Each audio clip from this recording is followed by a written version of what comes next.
Hello guys, my name is Ich-nsofor Praise Uchenna. I'm a student of Maduka University, Department of Pharmacy.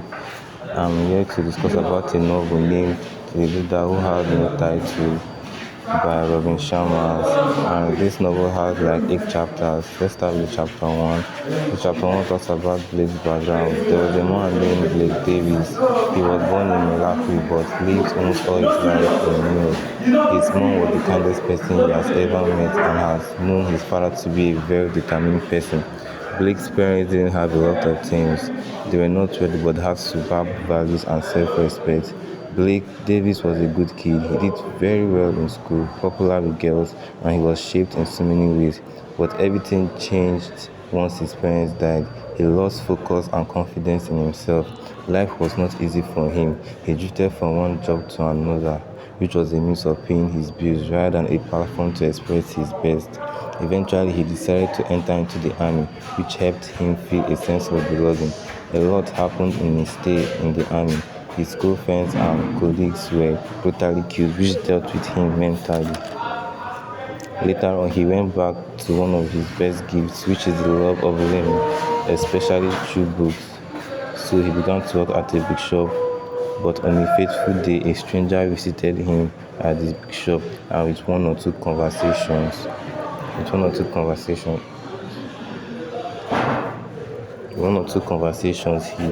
he had with the person, it shattered limitations he had been clinging to. Chapter 2 explains when the stranger named Tommy Flink was trying to advise Blake on what the leader who had no title means. That you don't need a title to be a leader. To be a leader is all about being brilliant and good at whatever position you find yourself in, and also take responsibility for results, whether bad or good. Chapter 3 explains that leaders are people or individuals who do things that failures are not willing to do, even though they might not like doing them either. Also, learning is a daughter of repetition, meaning learning through repetition brings up new ideas, and those new ideas serve as a new belief. Leadership does not just fall around your place of work, it also falls around your personal life, like health, loved ones, and finances, which counts it all as self-leadership. If you can't lead yourself, you can't lead others and people around you. Also, he discussed about the 10 human regrets, and the 10 human regrets explains that human beings do things all in the name of they know what they are doing, but in the long run, they begin to have regrets because they didn't get the required results they were expecting. And if not managed well, the violence of mediocrity begins to creep into the person.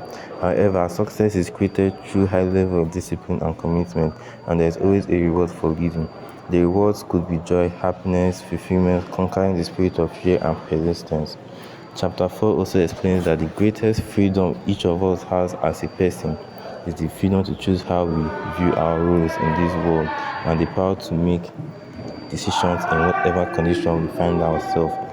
Also, to give in nothing less than our very best in any position you find yourself in, whether in a place of work or outside the place of work. Because according to Anna in the novel, she was a hotel cleaner and she was very good at her job, which was putting food on the table and making some extra ends. And most importantly, she earned her respect. Success is not achieved easily. It is consciously created, meaning a lot of effort was put in to get you guaranteed and required results. People dream of having it all, but they are not ready to put in the effort. They show up at a job and expect to be paid well without showing or delivering the values they would justify them being well paid. Being a leader without no title, you need to know your worth. Don't let what the society say about you determine your tomorrow or your now. And challenging yourself has the way of improving your leadership skill and keeps you focused. According to this chapter, it was quoted, it's impossible to build a tribute to success on a foundation of excuses. What this quote meant is that for someone to have a mark on this earth, having excuses or not taking responsibility for his or her action won't fetch you the tribute, because for someone to be a leader, he or she has to cultivate the attitude of owning responsibilities.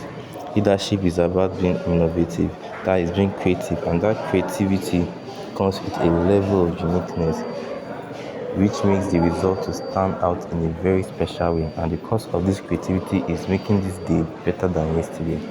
Authenticity plays a role in being a leader. If you are not trustworthy, people will take what you say serious, and if you're not trustworthy, leading or becoming a leader cannot come to reality. As a leader, you need to have the courage to approach and deal with things. Chapter 5 explains, it talks about the turbulent times, and that turbulent times means difficult times or hard times. For you to be a great leader, problem and difficult days are sure and are certain to occur, because those hard conditions has a way of building your mental strength in life, and it is an opportunity to transform mess into success. Also, people are scared to face their fears, and that is not one of the qualities of a leader, whether with a title or not. A leader has to be brave to face some tough or hard times. A lot of people want to be in their comfort zone to get a successful result that will change their life. But to achieve the success, you have to leave your comfort zone and give in your absolute best. According to an illustration by Ty Bod, he gave with Blake Davis. He told him to fold his hands the opposite way, and Blake felt discomfort and it looked weird. The illustration explains that whenever someone wants a change and growth, it is bound to feel strange, which shows that he or she is leaving his or her comfort zone, and in that process of change, new pattern of thinking and behavior begins to creep in, and new forms of knowledge are being installed. Chapter Chapter 6 also emphasizes on you being able to start from somewhere, whether big or small. As far as there is a big development, over time it will lead to a stable result. After the conversation Tommy and Blake Davis had with Anna and Tyler, Tommy took Blake to a man named Jackson Chan. And in his conversation with Jackson Chan explained an enterprise is nothing more than a human venture that brings people together around some marvelous dreams that inspires them to express their talents and contribute to rich value to those they serve. A business is said to be a room to help others, human beings, and such business has a way of engaging people which helps them realize their potential. This chapter also talks about servant leadership, and such type of leadership concentrates on treating people well and being remarkably helpful in every possible way. For someone to lead without the title, you have to help others win for you to be a winner. Secondly, for someone to reach his highest potential in business, he or she must treat people exceptionally well in terms of building relationships and connections with people. A leader without no title always makes the first moves, meaning don't wait for someone else to reach out to you before you start the connection process. Being helpful is one of the roles of a leader. And also to build relationship with people, you do not only need to be helpful, but be able to understand people, and that is one of the most important leadership skill, which is skill of listening to people and talking less. Chapter 7 talks about to be a great leader, first become a great person. This chapter explains that if you are that for you to become a great leader, blood, sweat, and tears are necessary to reach those dreams, hopes, and joy.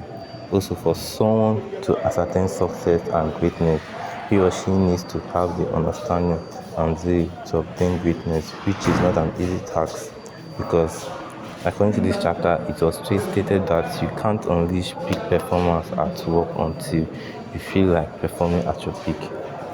Secondly, the philosophy of to be a great leader, first become a great person, talks about personal leadership. Personal leadership is said to be a way of leading yourself first, because you have to lead by example, which makes you to have the power to lead others, because your life has shown some level of greatness. Also, leading yourself involves clearing up the emotional dimension of your inner life, meaning that we have to learn how to let go of things that was done against us or any other person. Also, any form of resentment needs to be released, because it has a way of slowing you down and distracting you from reaching your goals. Chapter 8, which is the conclusion, talks about Leading without a title, you have to give in your absolute best in everything you do. Even any challenges you come across, be ethical, be brave, and good. Also help people win as well. For you to stand out as a leader, you have to learn how to give people listening ears. Also give them room to also share their opinions on some certain things because nobody knows it all.